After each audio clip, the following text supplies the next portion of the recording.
What a night it's been with the NBA opening up play. Game number 1 of 82 for both the Rockets and Thunder was something special, especially because the Thunder got to celebrate their champion, Kevin Durant, a familiar face, obviously getting booed, whether it's, tongue-in-cheek or not. He was there to boo back. Just over 7 minutes left in the first before we pick it up, though. Chet Harm, he would hit the free throw, 18 points, driving to the rim. About as easy as it gets to bring the Thunder within 4. Under a minute left in the third, 4-point game. Aaron Wiggins driving with his left hand. Switches over to the right hand to flush it over Clint Capella. That's our first poster of the season, it feels like. Thunder down 4 after 3. Under 8 minutes left in the fourth. Rockets up 2. Alperen Sengun gets the bucket, draws the foul. Durant all kinds of fired up. Sengun would make the free throw to give him a 5-point lead. Later in the fourth, SGA over Jabari Smith with the mid-ranger. Thunder within 4. Now 2 minutes left in the fourth. Thunder down 4 until SGA finds Casey Wallace for the triple. Next possession, SGA gets to his spot, and the Thunder are up 1. 40 seconds left in regulation. Same score. Sengun working from the high post. That's middies are free over Alex Caruso. And then next Thunder possession, SGA hits the contested 2 to tie it at 104.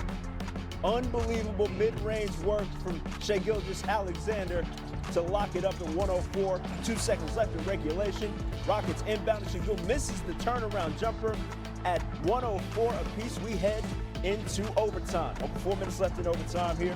Holmgren eventually would get it in the corner, knocks down that 3 over Jabari Smith to put him up by 3 later in OT. Same score. SGA working from the top of the key, just pulls and drains. Thunder up 110 to 104. Under 3 minutes left. SGA gets to a spot for one more again.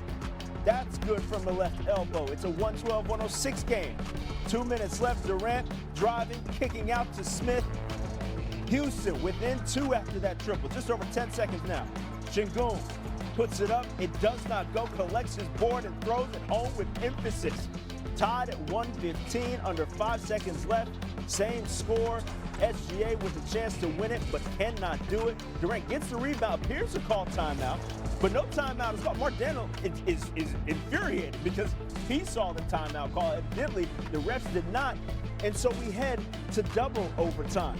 In the double OT, 1 minute left. SGA, step back, pull up, good. We're tied at 122. Then less than 20 seconds, Sengun will get it from the right wing, drive, go up with the left hand. No foul, but he gets the bucket. Houston's up by 1. 10 seconds to go now. SGA, what you gonna do? What he did a lot of last season, draws the contact. He's headed to the line, hits them both. OKC up by 1. And so after he cashes that in, Rockets would look for the win. Jabari Smith gets it on the inbound, working. Turnaround jumper, no good. OKC holds on to win 125 to 124. One heck of a way to start this NBA season. You know the NBA is back when Kendrick Perkins is back in the rotation for us on Sportscenter. A wonderful time of year. What a way to start the NBA season, dog. Thunder win in double overtime. How did they do? Well, I mean, the championship experience kicked in, right? And it started out by them getting stops. We saw Luke Dort's forcing turnovers, fighting through screens. We saw Alex Caruso causing havoc, doing what he do. And then we saw SGA, the best player in the league, take over the game and show why he's the reigning MVP, reigning MVP and finals MVP. And, I mean, he just picked his spots, and I haven't seen SGA sweat in 2 years, and I don't think he sweated tonight. That's how smooth he is. And, it's just when it matters the most, hey, give me the ball, space out, and the team trusts him to go to work. And this is why, in my eyes, you're looking at the best player in the league, because we saw it tonight on opening night. Never gets out of his pace, never gets out of his game. Same things can be said for one Kevin Durant, part of that new look Rocket squad. He's always referred to as one of the best plug-and-play players to ever do it. How seamless do you think his integration was within this Rockets roster this evening? Oh, I love what I saw from the Rockets tonight, all across the board. I could tell they're just, a season away from developing chemistry, right? And it's going to continue to grow over time. But KD, in my eyes, is the greatest scorer to ever touch the damn basketball. So he's always going to be that prolific, efficient scorer that we've grown to love. But I thought more so than ever was the trust down the stretch of his teammates, right? Him deferring to Alfred Şengün and letting him take over and have the ball in his hands. Him trusting Jabari Smith for a crucial three-point shot in the corner. Those are the things that's going to continue to develop chemistry. But outside of that, what I saw is the lack of two-man game right down the stretch. They didn't have a go-to play. They got to have more KD and Alfred Şengün in the two-man action to know what you're trying to get and know who you're trying to get the ball to, especially when you're going up against the champs. Yeah, that as opposed to just iso ball dribbling the mess out of the ball and losing sight of the clock and everything, the motion that you need outside of that. Now, we're one game into the championship repeat campaign for the Thunder. You mentioned that you saw a lot of that championship metal from them, but did we just witness a potential Western Conference Finals between these two, especially with the gusto with which that game was played? Look, no disrespect to Denver, the Golden State, or the Dallas Mavericks, but I think these are the two teams that are going to be in the Western Conference Finals, and it's going to be a brawl for it all. But tonight showed the depth of this Oklahoma City Thunder. I have yet to mention the unsung hero who got them started in Chet Holmgren, right? He fouled out, but he had 28 points tonight. He was a force on both ends of the floor. We saw Cason Wallace. He contributed with 14 points.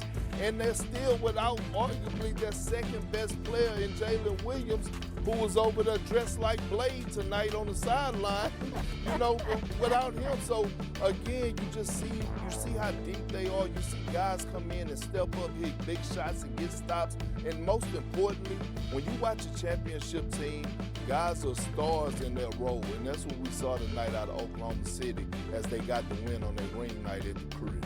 Locked in from night one, as is Big Perkins always. We appreciate you big time. Appreciate you. New on Sportscenter, Ime Udoka at the podium. We had plenty of opportunity to win it. Taking 16 shots isn't enough. It feels as though they have that identity already established that he's sort of adding to, if nothing else. Now, on the Thunder side of things, we haven't had a repeat champ in the NBA since the 2017 and 18 Warriors. The odds of this. Good. So, I think they got still a great team. They're still the favorites.